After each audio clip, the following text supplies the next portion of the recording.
All right, you have to get them out of the jar, which is hard. Sometimes I end up tearing them a little bit. They're really packed in. So, grape leaves.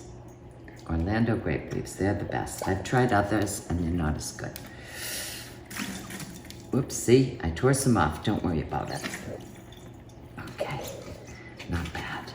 1, 2. Now it's in a bit of a brine, so you want to rinse them.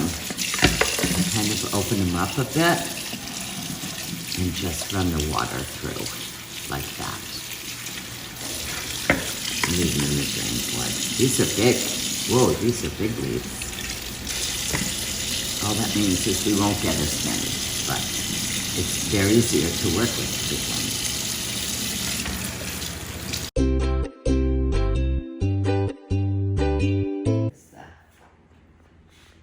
It's very simple. This is the basic meat and rice stuffing. You take a cup of rice to 2 pounds of lamb. I have it written down so you can copy. A cup of rice, pour it in a little strainer, and rinse it. It should be wet. Okay. Let that sit. So, very simple. We're going to put a teaspoon each of salt and allspice. Because it's 2 pounds of meat. It's always 1 teaspoon per pound. 1. And I use kosher salt. It's a little bit thicker, grainier than most of my cooking. And now 2 pounds of allspice. 2 pounds, 2 teaspoons. Okay. Doesn't have to be exact. Close enough is always good enough.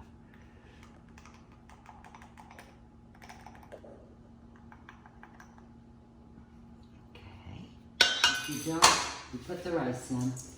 Watch how it comes out like a lump. Hey. Alright,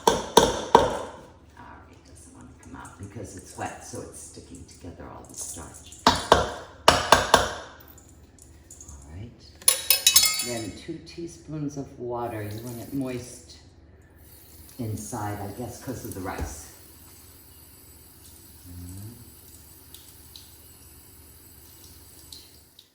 Get the spices all around, but you don't, make it too crushed.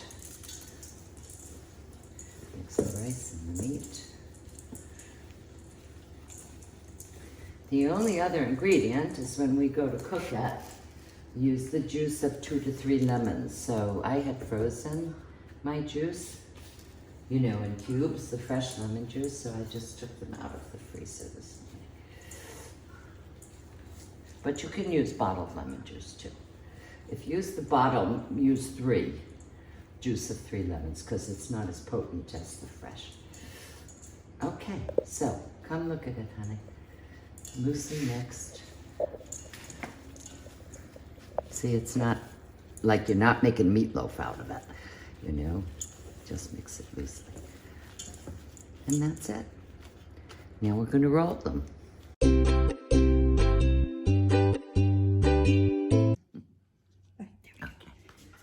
Take a grape leaf and you want it with the veins up, so they'll be on the inside. And usually you have to cut off a stem, but this one's so small I don't have to cut it. I'll show you with the next one. Okay, take some of the meat and rice and you spread it, leaving a good inch on the outside. So what are we talking? Less than a ½ inch high. Something like that. Then you put the leaves from the bottom, roll it a little bit, then bring it in from the sides, and keep it as tight as you can. There's your grape leaf. Let's see. Here, let me get one that has a stem. Oh, that's good. Be careful when you separate them because they do tear. Spread it out with the veins on the top. And then you just trim off this little thing there. Okay, we do the meat again.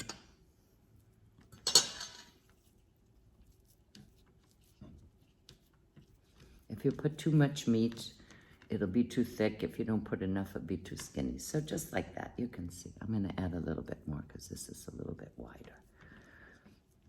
Okay. I like stuffing in them. I don't want them too thin. Fold over the bottom, start to roll. Bring in the sides. Now, if you really want to get crazy, you bring it all the way up so that it's very smooth here. You don't see any of these little ridges. So then when we're all done, I'll transfer them to the pot. I need more than this. Maybe too much. Let's see. Yeah, a little too much. You can always adjust it as you're doing it. There we go. So you're leaving a good 1.5 inches or so. You have to do it. You put it right over where that little stem is. That's where you line it up, just above the stem. Fold, tuck a little bit, keep it tight, roll it a little, bring the sides in, and then continue rolling as tight as you can. There you go, honey.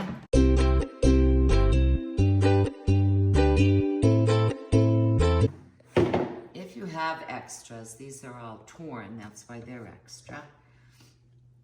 Sometimes you just have extras. You just put them in the bottom of the pot.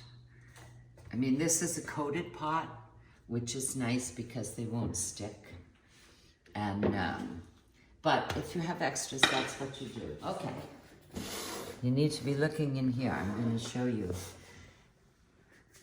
You make sure you see the loose end, and you want that at the bottom. I'm going to make a line down the center of the pot with these. Well, that one was real torn up, but I used it anyway.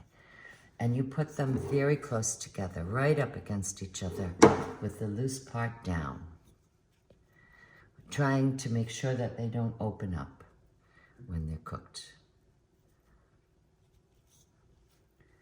So, not so tight that, you know, you're squishing them, but right up against each other. Make one long line. And one more small one. Here's one small one. Okay, good. So, then you turn it. Well, you don't have to turn it. And you do them at a different angle to fill in the sides. Can you see, honey? Inside? Can you see what I'm doing? Okay.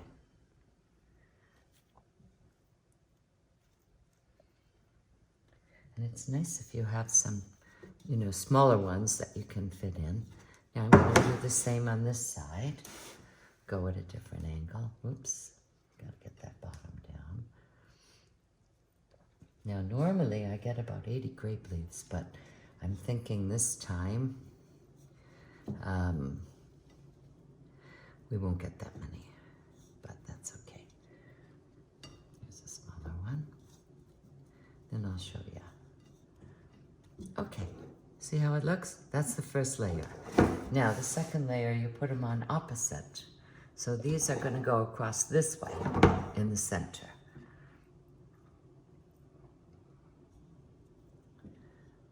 It just helps them not to open this way. Don't ask me why, but this is how my mother taught me.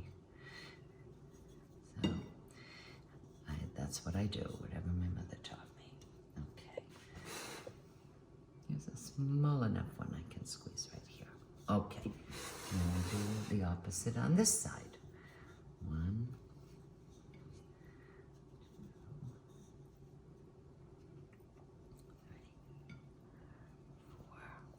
4. Good. 5. Now we start again down the center in the opposite direction of how they're, you know, the bottom row is.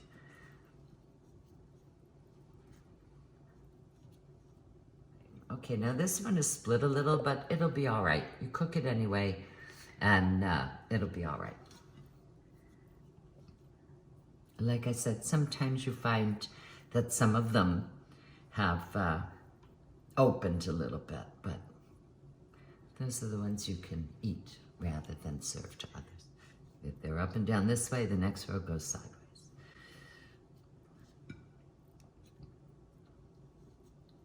Those are straighter, so I can put them like that. Okay, this one here, and this one here. Now, you can look, see that all in their lines. Now, take this plate and you lay it on top. That's going to keep them from bouncing a lot and breaking up. Now, water. Plate.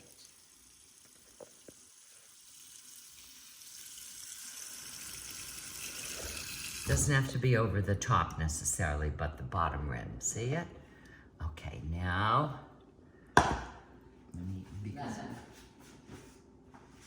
this is 3. These are the frozen fresh lemon. So it's the equivalent of about 3 fresh lemons. And I can see a couple of pits got in there. We'll get them out later. Okay. You just pour it over the top and it'll spread around as it cooks. You put it on the stove. When it comes to a boil, you lower it to a gentle simmer. You don't want those things bouncing all over. And you simmer them for 45 minutes. Then when you're done, take the cover partially off like that, get it off the flame of course, and let them cool. Usually it takes about an hour and a half or so before you can touch them. And then I use these tongs to lift them out gently. Yeah, I put them in these sandwich size bags. I put in 8. And I use a little bit of the liquid too, not a lot because they'll get too soggy. And then from here, then I freeze these. Once they're completely cooled, seal them and put it in a freezer bag. And they can stay for months and months in the freezer. And when you defrost them, you want to, as they start to defrost, take them out of the bag, put them in a bowl, and then you can just heat them in the microwave.